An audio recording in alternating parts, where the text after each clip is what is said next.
बेटवा कपूत जब जन्म जाले केहू के, निबल बनी के रही जाले वो कर बुढ़ाई। डारी पे जौने बसे गिद्ध कौआ त निश्चित बयक दिन बुझाए झुराई। भड़ुआ बसई चार गौआ में जौने, एक दिन जरई बिना यगिया पताई। जरी जाई देसवाई दिन में दोपहरी, रणुआ अगर करी है देश कनेताई। जब हमारा देश गुलाम था उस समय हमारे पाली गांव को फूंकने के लिए 17 ड्रम मिट्टी का तेल गिरा था। हमारे दादा कुछ न कुछ गाते बजाते थे, कलाकारों के साथ रहते थे, कोरस कहते थे। अच्छा, उदयराज जी की कुछ यादें साझा कीजिए कि जब आप पहली बार उनसे मिले, कैसे? रामदेव उस्ताद थाना में मंच पे बोले थे, कहें उदयराज जी अच्छे को अच्छा कहना चाहिए, आप अच्छे हो, दबाया जा रहा है किसी ढंग से, मैं मानता हूँ आपको। आपने जब मंच शुरू किया, मंच पर जाना, तो कब से शुरू किया? थोड़ा सा हम लोग अश्लीलता की तरफ नहीं गए, इसलिए थोड़ा सा फेमस नहीं हो पाए। अश्लीलता क्या जरूरी थी बिरहा के लिए कि अश्लील जो होगा वही बड़ा गायक बनेगा?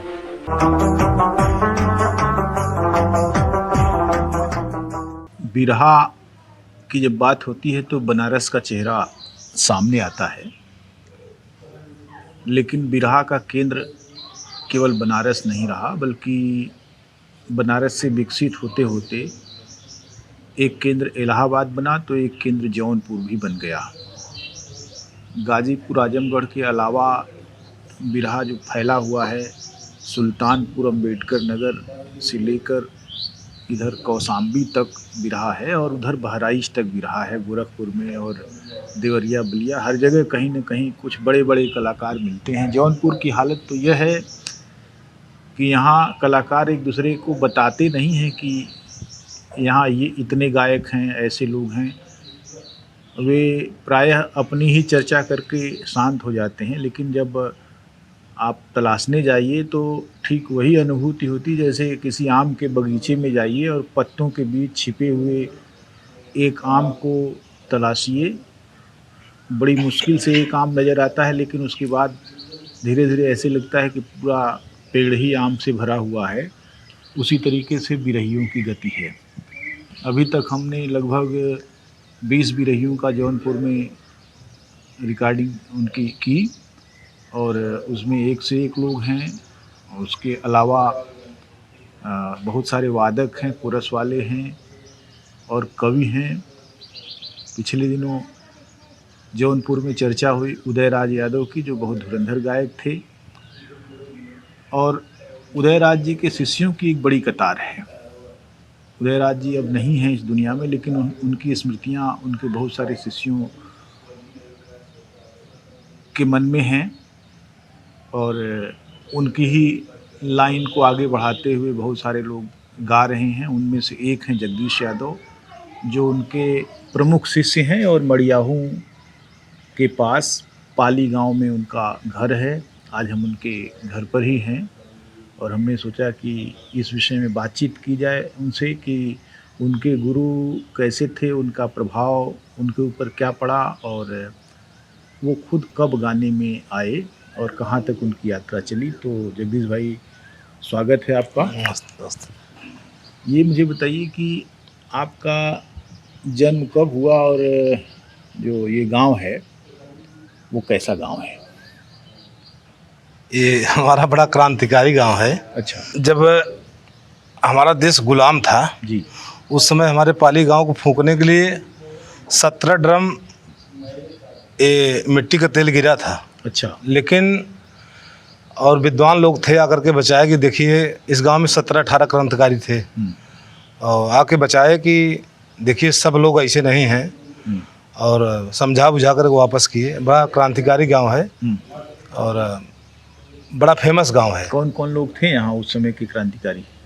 उस समय पूरा नाम तो हमारे पास बिरहा है जी, पूरा नाम तो नहीं है याद, लेकिन बाबू केदारनाथ तिवारी थे, और दाढ़ी बाबू, और एक मौर्या जी थे, एक कमलापति बाबू जी हैं, उनके बड़े भाई थे, और बहुत लोग यहाँ पर क्रांतिकारी बहुत लोग थे। तो क्या उनके बारे में कभी बिरहा वगैरह गाया आपने? बिल्कुल बिल्कुल गाए हैं। तो वो बिरहा हम आपसे सुनेंगे, लेकिन अपने बारे में मुझे बताइए कि आपका जन्म कब? हमारा जन्म हुआ सर 1976 में, 10 मई 1976 में। अच्छा। तो पढ़ाई लिखाई? पढ़ाई लिखाई तो हम इंटर तक हैं। अच्छा। बहुत पढ़े लिखे नहीं हैं, लेकिन बिरहा से रुचि बहुत पहले से थी। अच्छा, कैसे जगी? हमारे दादा कुछ न कुछ गाते बजाते थे, कलाकारों के साथ रहते थे, कोरस गाते थे। अच्छा, क्या नाम था उनका? उनका नाम था श्री मुन्नर यादव। अच्छा, तो उन्हीं की प्रेरणा से आपको उसमें दिलचस्पी हुई? तो दिलचस्पी हुई तो फिर आप आगे बढ़ने के लिए किसके साथ लगे? गा तो रहे थे हम प्राइमरी में, जब कक्षा 4 में पढ़ रहे थे। इंदिरा गांधी जब एक्सपायर हुई थी तो उसी समय से हम गा बजा रहे थे, लेकिन बाद में हम करीब 89-90 में, वो इस समय दुनिया में नहीं है, स्वर्गीय उदयराज यादव वकील साहब बड़े विद्वान कलाकार थे जी, बहुत पढ़े लिखे, बहुत शिक्षित थे। और उन्हीं के शरण में गया, वहीं पर सीखा पढ़ा अपना। तो उनका गांव कहाँ है? यहाँ से 6 किलोमीटर है, दूर है, देवापारे पड़ता है। अच्छा, तो उनके शरण में जब आप गए तो उन्होंने आपको क्या शिक्षा दी? आप जान लीजिए, शिक्षा जो कुछ मेरे पास है सब उन्हीं की देन है, उनकी देन है। और हमारे जो कवि जी हैं, बहुत विद्वान कवि जी, वो शिवजगत यादव जी, लेखनी तो बहुत लोग करते हैं अखाड़े में। हमारे स्वर्गीय रमाशंकर मास्टर साहब थे, ये बड़ा शिक्षित अखाड़ा था सर हमारा। अच्छा, ये कौन सा अखाड़ा था? ये अंबिका गुरु के नाम से। अच्छा, बनारस के थे। बिहारी के? हाँ, बिहारी से ही। गुरु बिहारी के 12 शिष्यों में एक थे एक। हाँ। अंबिका महाराज जो है धरहरा के निवासी थे बनारस में, जो बहुत बड़ा गांव माना जाता है। तो और वो 1956 के आसपास नहीं रहे। हाँ। तो उन्हीं के अखाड़े से उदयराज जी जुड़े हुए थे। हाँ। और उन्हीं उदयराज साहब के साथ आपका जुड़ा हुआ। बिल्कुल। तो उदयराज जी की कुछ यादें साझा कीजिए कि जब आप पहली बार उनसे मिले तो कैसे मिले, क्या कहा उन्होंने? उनसे मिले तो जैसे अपने बच्चे को लोग अपनाते हैं, गोद में ले लेते हैं ना, वही हाल किए। कहें जगदीश आइए, और इच्छा है अगर दिल में बिरहा गाने की तो हम हैं, और पूरा सहयोग करेंगे। और सहयोग किए, और उनके साथ कम से कम हम अंतिम, जान लीजिए वो अंतिम सांस तक उनके साथ हम थे। और कोई कार्यक्रम बचा नहीं, और कोई कलाकार पूरे पूर्वांचल का, कोई प्रदेश का कलाकार बचा नहीं जिससे बिरहा न गाए हों, और उस मंच पे हम न रहे हों। मतलब वो हमको ढूंढ करके ले जाते थे। कभी कभी हम बहकाते थे कि आज नहीं जा पाएंगे, तो आके हमको ढूंढते थे, जगदीश कहाँ पे हैं, तो फ़ोन का युग था नहीं, ढूंढ के तब फिर हमको लेके जाते थे। मैंने एक तरह से दुहास उनको, दुहास और बेटे के प्यार देते थे वो। जी। तो एक तरह से आपने बहुत सारे बिरहियों को सुना? बिल्कुल मंच पे सुना है। रामदेव गुरु जी को सुना है, उनके साथ में बुल्लू गुरु जी को सुना है, हीरालाल गुरु जी को, राम कैलाश दादा, हैदर अली हो गए, और इधर लाल जी लहरी हो गए, विजय लाल से लेके ओम प्रकाश, विश्वनाथ, तुर्जन, कोई कलाकार बचा नहीं। इधर काशीनाथ हिमलसी साहब से, सुरेंद्र बलिया, मतलब पुराने कलाकार और नए कलाकार, कोई उनसे बचा नहीं जी। और सबसे गाए, और बड़ी दमबाजी से गाए। तो आप जब बिरहा गा रहे थे, मैंने गाना शुरू कर रहे थे और सुन रहे थे इन महान लोगों को, बिल्कुल का नाम आपने लिया, बुल्लू, हीरा, रामदेव, पारस, राम कैलाश, हैदर अली जुगनू जी, तो इनमें क्या क्या विशेषताएं थीं जो आपने ग्रहण किया? अब ग्रहण वो चीज़ तो हम लोग हो नहीं पाएंगे, न तो हुए। लेकिन देखिए, जैसे रामदेव उस्ताद जब बिरहा हम लोग सुनते थे तो लगता था कि मतलब कोई कलाकार है। और मान लीजिए बिरहा तो सबसे होता था, और हमारे गुरुजी को कहते भी थे। रामदेव उस्ताद थाना में मंच पे बोले थे, कहें उदयराज जी, अच्छे को अच्छा कहना चाहिए, आप अच्छे हो, दबाया जा रहा है किसी ढंग से, मैं मानता हूँ आपको, लेकिन आप अच्छे हो। और विजयलाल उस्ताद से होता था, तो भी वो भी यही बात कहते थे कि बहुत बनारस में कलाकार सब धूल माटी पोत के तहर, अपने मंच बोले थे, खुद हम सुने थे, धूल माटी पोत के तहर रहे हैं वकील साहब, लेकिन आज भी आप सबसे अच्छे हैं। और डॉक्टर मन्नू लाल यादव इतने प्रकांड विद्वान कलाकार, जब उनसे बिरहा होता था तो बताते थे कि जगदीश, जब उनसे बिरहा होता है तो हमारा पेट भर जाता है बिरहा गाने में वकील साहब से, क्योंकि शब्द की मार होती थी वहाँ। वो लोग दोनों लोग इतने विद्वान दोनों कलाकार थे। हाँ, बहुत प्रेरणा मिलती है सबसे, ऐसा कुछ नहीं है। जो कुछ मिला है सीखने के लिए उन्हीं से मिला है। एक वकील का मंच पर खड़ा होना और बिरहा गाना, ये वाकई थोड़ा अलग तरीके का आस्वाद भी है और एक भूमिका भी है। तो वकीली भी करते थे, तो आपने कभी उनको एक वकील के रूप में देखा? वकील तो थे लेकिन वकालत बहुत किए नहीं वो। अच्छा। केवल उनके पास डिग्री थी। अब जान लीजिए उनके शिष्य थे, सीओ साहब हैं इसमें बरेली में, बहुत पढ़े लिखे शिक्षित लोग उनके शिष्य थे ना। और एक जज थे, जज साहब का नाम भूल गए हैं, उनके यहाँ कोई भी कार्यक्रम पड़ता था तो पहले वकील साहब बिरहा होगा वहाँ। हाँ, तो जज साहब बिरहा गाते थे क्या? गाते तो नहीं थे लेकिन बिरहा के बहुत प्रेमी थे। अच्छा। बारात में पहुंचते थे, हम तो हर मंच में उनके थे ना, बचपन से ही उनके साथ में थे।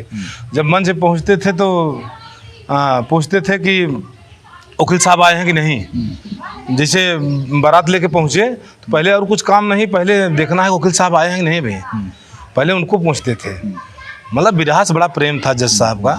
और कोई भी कार्यक्रम करवाते थे तो वकील साहब से जरूर बिरहा गवाते थे। हमारे यहाँ IAS कई हुए हैं सब, जब वो सब IAS हुए हैं, जो हुआ है क्षेत्र में, तो वकील साहब बिरहा करवाता था। आपने अभी एक प्रसंग कहा कि रामदेव जी ने कहा कि आपको दबाया जाता है लेकिन आप अच्छे हैं। हाँ। इसका उल्लेख किया जाना जरूरी है। तो क्या दबाया जाता था, कैसे दबाया जाता था? वो लोग थे जो वो लोग जमाने की बात थी, वो सब हमको बहुत जानकारी नहीं है, फिर भी कुछ, लेकिन ऐसा कुछ रहा होगा जी। थोड़ा सा। गुरुजी ने जो हमारे थे बड़ा स्वाभिमानी थे जी। और झुकते नहीं थे, चाहे अपने विद्वता के नाते, चाहे मतलब इसलिए थोड़ा सा लोग चाहते थे कि नहीं इनको दबा के रखो।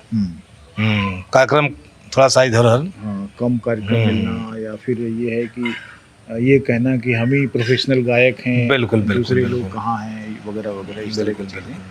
तो ये बात है। तो ऐसी सूरत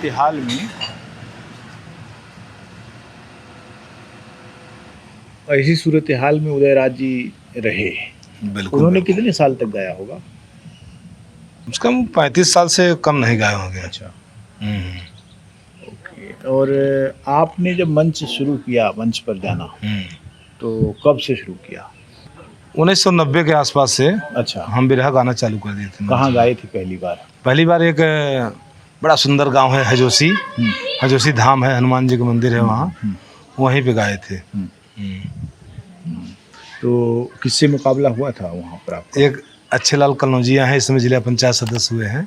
हाँ। उन्हीं से हमारा मुकाबला था जी, शुरू में। तो उसके बाद फिर गाड़ी कहाँ? उसके बाद सर चल दिए फिर। और बहुत गाया बजाया गया, ऐसा नहीं है, लेकिन थोड़ा सा हम लोग अश्लीलता की तरफ नहीं गए, इसलिए थोड़ा सा फेमस नहीं हो पाए। और अश्लीलता से, चूँकि पूरा बिरहा समाज जो भी हमको जानता है वो जगदीश महात्मा के नाम से हमको जानता है, तो अश्लीलता को हम कभी समाज के बीच में परोस नहीं पाए, हम पसंद ही नहीं किए कभी। तो क्या आपको लगता है कि अश्लीलता, लालित्य तो एक चीज़ है, लालित्य सबके बिरहा में जो महान गायक हैं उनमें होती थी। बिल्कुल। जैसे लोग ज़्यादातर स्त्री पुरुष संबंधों के बारे में ललित जो प्रसंग हैं उसको कहते थे, लेकिन अश्लीलता क्या ज़रूरी थी बिरहा के लिए कि अश्लील जो होगा वही बड़ा गायक बनेगा? नहीं सर, ऐसा तो नहीं है, और हम तो उसके पक्ष में नहीं हैं। नहीं, अभी इस समय बहुत सारे लोग तो फूहड़ बहुत गा रहे हैं, बहुत फूहड़ गा रहे हैं। अश्लीलता से भी आगे बढ़ के फूहड़ हो गए और बिरहा को उन्होंने मटिया मेट भी कर दिया एक तरह से। बिल्कुल बिल्कुल बिल्कुल। तो अभी क्या स्थिति है? अभी सर स्थिति तो वही लोग देख रहे हैं, गा रहे हैं, सब अश्लील वाले, सब हाई फाई बने हैं। अच्छा, तो ऐसे में जो अच्छे गायक हैं और शिष्ट गायक हैं उनकी क्या स्थिति है? वो बैठ गए? नहीं, बिल्कुल नहीं, उनका भी स्थान है। अच्छा, स्थान है। अश्लीलता जो परोस रहे हैं उनका एक अलग समाज है, और जो अश्लीलता नहीं गा रहे हैं, अश्लील नहीं गा रहे हैं, उनका भी एक समाज है, वो भी गा बजा रहे हैं, ऐसा कुछ नहीं। तो किस तरह की ऑडियंस ज़्यादा रह गई है? सुनने वाले जो हैं वो कैसी बिरहा ज़्यादातर सुनते हैं? ज़्यादा करके आधुनिक युग है सर, वही लोग हैं। अच्छा, जो फुहड़ पाकर सुन के उसमें आनंदित हो रहे हैं। चूँकि कलाकारों को उनसे 10 पैसा मिल जाता है, और जो सभ्य समाज है वो बहुत कुछ नहीं दे पाता, वो इसलिए वो लोग विष तो है ही हैं। अच्छा, चीज़ें भी बहुत बदली, जैसे बिरहा के बहुत सारे जो केंद्र थे वो शिफ्ट होते गए धीरे धीरे। बम्बई कलकत्ता जो केंद्र बने वो धीरे धीरे वो केंद्र भी ख़त्म होते जा रहे हैं। अब वहाँ बिरहा नहीं, और अपने यहाँ स्थिति ये है कि बाहर की संस्कृति ने जगह छीन ली है। ज़्यादातर फिल्मों और एल्बमों की जो पहुँच है वो गांव में ज़्यादा हो गई है, तो बिरहा अब कहीं किसी के टेप रिकॉर्डर में बजता नहीं है। नहीं, अब टेप रिकॉर्डर का ज़माना भी नहीं रहा, अब तो यूट्यूब ही रह गया है। बिल्कुल। तो बिरहा चाहे कितना भी कैसे भी वैरायटी का आप ले लीजिए, वो यूट्यूब पर सिमट गया है। और बहुत सारे बिरहिए भी अपना यूट्यूब बना रहे हैं। बिल्कुल, वो अपना गा के उसी पर अपलोड करते हैं। आपने भी यूट्यूब वगैरह बनाया? नहीं, हम ऐसा कुछ नहीं। काहे? केवल एक काम अपना है, बस गाना बजाना गाने वाला, बस। अच्छा। और कुछ नहीं। हाँ, हाँ, तो अभी आप क्या, जैसे सबसे प्रसिद्ध बिरहा जो आपका है, जिससे कि आपको एक जगह मिली, आपका नाम हुआ, कौन सा है? बहुत गीत है सर, ऐसा कुछ नहीं है कि नहीं एक का बिरहा है, बहुत बिरहा है। और जैसे एक, मैंने एक नहीं, मैं एक मॉन्यूमेंट की बात करता हूँ कि मान लीजिए आपकी किसी एक गाने से आपकी पहचान बनने लगी, उसके बाद तो आप गाते रहे थे। एक आरक्षण पे हम बिरहा गाते थे सर, अच्छा। और बहुत लोग लाइक करते थे उसको। वो 4 लाइन आपको बताऊं उसमें जी से? जी जी, एकदम एकदम, गाइए गाइए। आज जान लीजिए जो हो रहा है, 25-30 साल पहले हमारे गुरुजी ने लिखा था। बड़े विद्वान कवि हैं, शिवजगत यादव, नेताओं के ऊपर लिखा था उन्होंने। जी।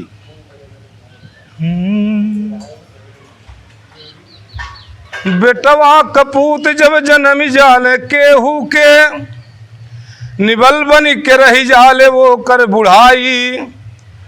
डारी पे जौने बसे गिद्ध कौआ, त निश्चित बयक दिन बुझाए झुराई। भड़ुआ बसई 4 गौआ में जौने, एक दिन जरई बिना यगिया पताई। जरी जाई देसवाई दिन में दोपहरी, रणुआ अगर करी है देश कनेताई। 25-30 साल पहले लिखे थे, और आज सबके सामने वही हो रहा है। रणुआ आ गए। बहुत अच्छा। मैं ये जो आपने जिक्र किया था अपने गांव का जी, कि क्रांतिकारी बहुत सारे थे, तो क्रांतिकारियों पर बिरहा भी आपने गाया, लेकिन याद नहीं है इसमें। अच्छा, बिरहा का भविष्य क्या है और आपका भविष्य क्या है? बिरहा का भविष्य चाहे जो कुछ हो भैया ना, हम नहीं बता पाएंगे, लेकिन हमारा भविष्य जो है, हम जानते हैं कि मेरे पास कुछ न रह करके और हमसे खुशहाल जीने वाला कोई व्यक्ति होगा, एक आध ठो होगा कहीं 1000-2000 में ना। हम एकदम खुश हैं बिरहा से, एकदम आनंद में हैं। हमारे दिल दिमाग में बहुत पहले से बात आई थी कि IAS हो जाएगा तो उसको एक गांव जानेगा, एक जिला जानेगा, 2 जिला जानेगा। लेकिन अगर एक कलाकार हो गया ना तो उसको 10-5 जिला जरूर जाने के लोग। बिल्कुल बिल्कुल। तो हम बिरहा से बहुत खुश हैं। आवाज़ तो अभी आपकी दमदार दिख रही है, जो कुछ है आवाज़ तो अभी आपकी शानदार है। और अगर आप मंच पर अपने साजबाज के साथ चढ़ेंगे तो मुझे लगता है कि यह जादू फैलेगा ही। बिल्कुल तो बिल्कुल बिल्कुल, ये बात आने वाला समय अच्छा होगा। जी जी। बहुत सारे लोगों की आवाज़ें फट गई हैं, या बहुत सारे लोगों की आवाज़ें दुबली हो गई हैं, जी जी, मैंने उसको साध नहीं पा रहे हैं। लेकिन आपने अभी देखा कि बेस अपना बनाया हुआ है, तो ये अच्छी बात है। मैं आपको बहुत बहुत धन्यवाद देता हूँ कि आपने समय दिया और बातें की।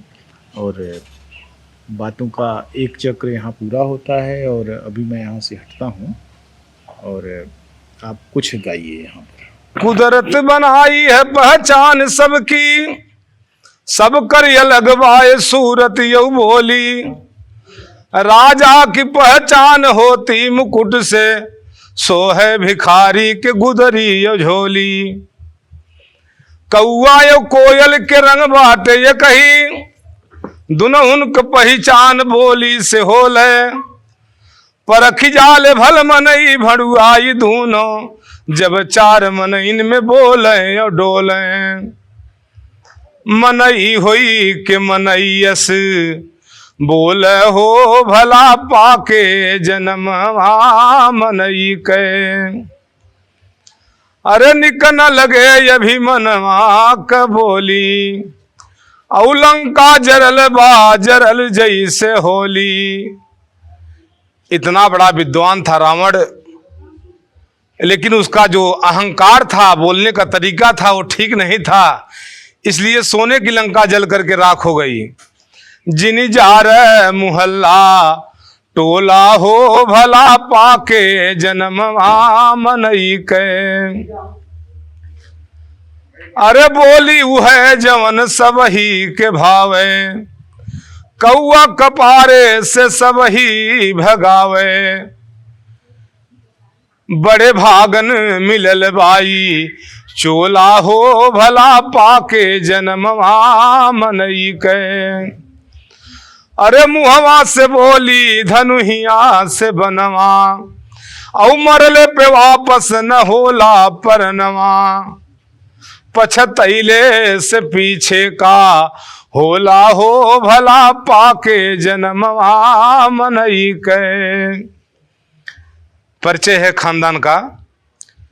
अरे अमिका अमर बाबू नंदन कबोली, मारे शिव जगत कलमिया से गोली। उदय राज प्रेम रस बोल हो भला पाके जन्म मनई के। ए बाबू राम बनमई मनई, मनई बनवई राम के, राम बनवई मनई। इस गीत को हम 6-7 साल पहले, 8 साल पहले गाए थे बनारस में। उसके बाद इस गीत को बहुत से कलाकार इस समय गाए हैं। इलाहाबाद वाले बताते हैं कि हम गाए हैं, हमारा गीत है, लेकिन गाए हम हैं सबसे पहले। हे बाबू राम बनवई मनई, मनई बनवई राम के, राम बनवई मनई। परखी न पावई कलाकार कारीगरिया, कौने कौने साचा में बनावलस शरीरिया। अरे रूपवा हजार देले बिना कौड़ी दाम के, राम बनवई मनई, मनई बनवई राम के, राम बनवई मनई। धन्य है परमात्मा, कैसी तेरी कारीगरी है। इस शरीर को अगर एक माता पिता के पास 4 बच्चे हैं, 2 बच्चे हैं, किसी का चेहरा नहीं मिल सकता, कैसा बनाने वाला है। अगर जगदीश को दाहिने साइड अपेंडिक्स दिया है तो पूरे दुनिया को दाहिने दिया, किसी को बाएं नहीं दिया। चाहे हिंदुस्तान हो, चाहे पाकिस्तान हो, चाहे रूस हो, चाहे जापान हो। इसलिए बनाने वाला एक है, उसका प्रोडक्ट एक है। अंतर है, भगवान इंसान को बनाता है, इंसान भी भगवान को बनाता है। कहीं राम के बनावल मूर्ति हंसे गावे डोले, और मनई का बनावल मूर्ति देखे खातिर होले।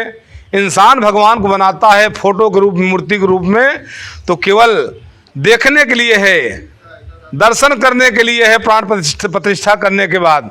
लेकिन जो भगवान की कारीगरी है उसको इंसान नहीं पा सकता। कहीं राम के बनावल मूर्ति हंसे गावे डोले, और मनई का बनावल मूर्ति देखे खातिर होले।